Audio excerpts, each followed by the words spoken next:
네, 글로벌 경제와 증시, 기업에 대해 깊이 있게 분석하는 고 웨스트 시간입니다. 글로벌 콘텐츠부 오민지 기자와 함께 이야기 나누겠습니다. 예, 오 기자, 먼저 오늘 오전에 바이든 대통령의 국정 연설이 있었습니다. 좀 주목할 만한 발언들이 있었을까요? 네, 맞습니다. 오늘 오전 바이든 미국 대통령의 취임 이후 첫 국정 연설이 있었는데요. 최근 미국 경제의 가장 중요한 이슈인 인플레이션 관련 내용이 많이 눈에 띄었습니다. 먼저 바이든 대통령의 발언 함께 들어보시죠. And with all the bright spots in our economy, record job growth, higher wages, too many families are struggling to keep up with their bills. Inflation is robbing them of gains they thought otherwise they would be able to feel. I get it. That's why my top priority is getting prices under control. Look. 네, 이 바이든 대통령은 40년 만에 최고치를 기록한 물가의 원인으로 이 공급망 문제, 또 팬데믹 등을 지목했습니다. 또 인플레이션 완화를 위해서 미국산 제품을 확대하겠다, 또 소비재 가격을 조절하겠다, 일자리를 늘리겠다라는 등의 방안을 마련하겠다고 말했는데요. 이 공급망과 관련해서는 해외 공급망을 만드는 것이 아닌 미국 자국 내로 공급망을 형성하겠다, 이런 내용이 포함되기도 했습니다. 알겠습니다. 자, 일단 금리 인상 관련해서 내일도 중요한 발언이 이어집니다. 자, 파월 의장의 하원 청문회 예정이 되어 있는데 이 부분도 발언 주목해봐야겠죠? 네, 맞습니다. 파월 의장의 발언도 역시나 중요한 요소 중에 하나인데요. 내일은 기준금리의 인상의 키를 쥐고 있는 제롬 파월 연준 의장의 청문회가 예정돼 있습니다.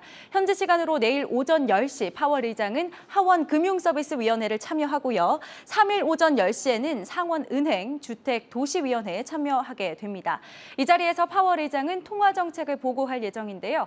연준은 최근 들어 조만간 금리를 인상하겠다 이런 방침을 강력하게 시사해 왔지만 이 러시아와 우크라이나의 사태로 세계 경제의 앞날이 불투명해졌습니다.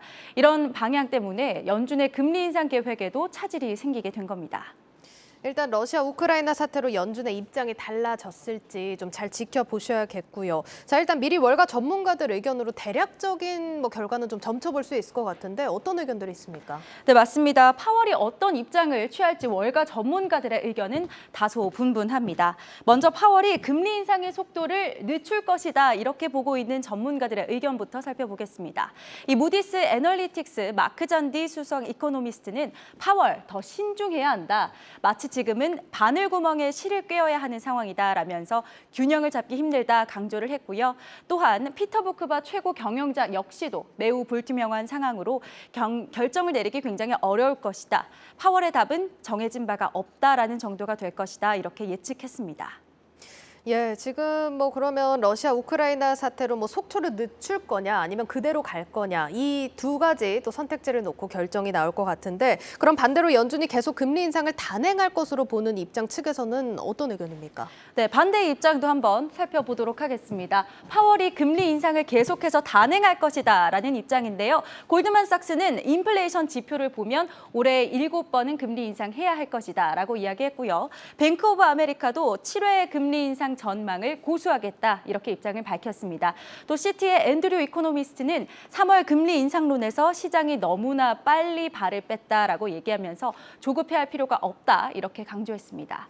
실제로 제임스 블러드 연은 총재나 크리스토퍼 연준 이사는 이런 러시아 리스크에도 매파적인 언행 이어가고 있는데요. 역시 그 근거는 물가가 치솟고 있다라는 지표들이 계속 나오고 있기 때문입니다. 예, 그렇습니다. 지금 물가와 금리 인상 전 세계에서 좀 촉각을 곤두세우면서 지켜보고 있는데 자, 마지막으로 FMC 앞두고 발표되는 미국의 CPI 지표 중요할 것 같은데 짧게 짚어볼까요?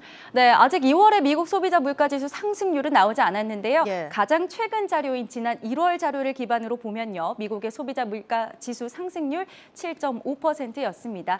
40년 만에 가장 높았고요. 예상치였던 7.2%보다도 높은 수준이었다는 것 참고하실 수 있겠습니다. 앞서 바이든 대통령이 언급한 것처럼 심각한 수준의 인플레이션이기 때문에 이 금리 인상에 좀 더 촉각을 곤두세울 필요가 있어 보입니다. 예, 알겠습니다. 연준 입장에 변화가 있을지 일단 내일 파월 의장의 하원 증언에서부터 좀 주시를 하면서 지켜보셔야겠습니다. 오늘 여기까지 듣도록 하겠습니다. 고 웨스트 오민지 기자와 함께했습니다.